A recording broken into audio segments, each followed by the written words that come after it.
Friends, எல்லாரும் எப்படி இருக்கீங்க? இன்னைக்கு நான் எங்க வீட்டு பக்கத்துல இருக்கிற பள்ளிவாசலுக்கு வந்திருக்கேன்.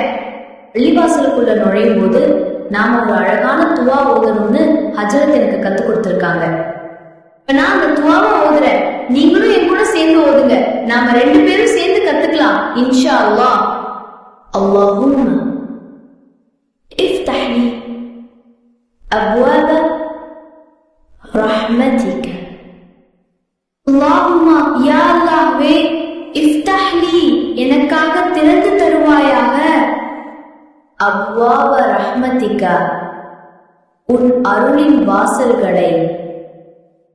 اللهم افتح لي أبواب رحمتك. اللهم افتح لي أبواب رحمتك. اللهم افتح لي أبواب رحمتك. அல்லாஹ்வே, உன் அருளின் வாசல்களை எனக்காக திறந்து தருவாயாக. என்ன ஃப்ரெண்ட்ஸ், என் கூட சேர்ந்து நீங்களும் துவா ஓதுனீங்களா? இப்போ நம்ம வலது கால முன்னாடி வச்சு பள்ளிக்குள்ள போகலாம். இதே மாதிரி தினமும் நாம பள்ளிவாசலுக்கு வரும்போது இந்த துவாவை ஓத பழகிக்கணும். இன்ஷா அல்லாஹ். அஸ்ஸலாமு அலைக்கும் வரஹ்மத்துல்லாஹி வபரகாத்துஹு.